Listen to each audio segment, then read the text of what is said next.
asalaamaaleykum yéen nga ak sala bu seen émission Feemu fii ak Feneen tey nag Café Touba la ngeen indil bàyyi yaay ndey seen moo leen di jox recette Café Touba voilà suñu café ngi noonu gis ngeen dañ koy tànn ba mu set wecc gis nga c'est important que ñu tànn ko ndax bari na yu si nekk yu si bokkul moom donc il faut que ñu tànn ko ba mu set gis nga suñ ko tànnee ba mu set suñu café ngi noonu xoolal lii yëpp ci la génne regarde-moi ça loolu yëpp ci la génne donc am nañu fi itam suñu jar. Voilà lu ñuy def mooy ñëw commencer sebet suñu café gis ngeen ni que ni c'est important pour ñu sebet café bi ndax xoolal ndox bi nu mu tilimee te dinañ ko def ay yoon gis nga ko pour que mën a am café bu set donc gis nga du ñu tàyyi dañuy jël suñu temps rek di sebet ba keroog baa muy set voilà suñu demee nag ba nga xam ndox bi leer na. Voilà mooy def synonyme de café bi set na voilà gis nga ko nii ndox bi nu mu leeree ñu daal di ñëw nag segg suñu café dindi ndox bi daal di koy commencer def ci benn plat boo xam ñi ngi ko teg ci naaj bi voilà pour weer ko pour ndox bi mën a wow tuuti gis nga ko buñ ko étaler teg bàyyi muy wow gis nga ko noonu mu ngi nii set na wecc li ñuy def rek mooy teg bàyyi mu wow ñu ñëw ci suñu jar moom tam dañ koy sebet ba mu set gis nga ko noonu. bu ñu sebetee xent moom it sebetaat xent ba mu set wecc ñu daal di koy teg ci benn plateau voilà bàyyi ko moom tam ci naaj bi moom tam muy wow voilà suñu demee ba mu wow boyal nañ suñu fourneau ñun ci fourneau lañ saafe daal ciy teg suñu benn cin def ci café gi nag commencé di saaf à partir de là nag moom dootoo bouger te sa temps ngay jël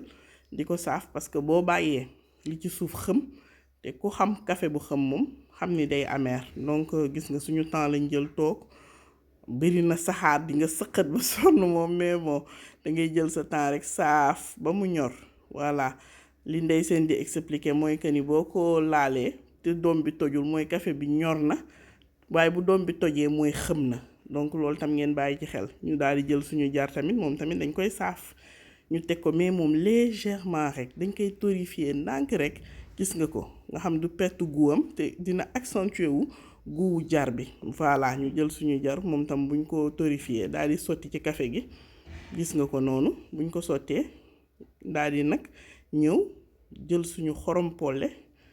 ñëw soog ko cee def gis nga xorom polle moom kenn du ko saaf noonu lañ ko ci sottee voilà mais bala ñuy sotti xorom polle bi dañuy bees ba pare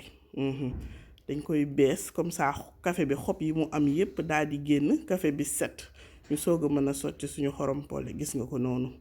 buñ ko beesee ba mu set wecc suñu café ngi nii nga boo bësee mu toj boobu xam na mais boo bësee tojul mooy café bi normal na nii la war a mel ñu daal di sotti suñu voilà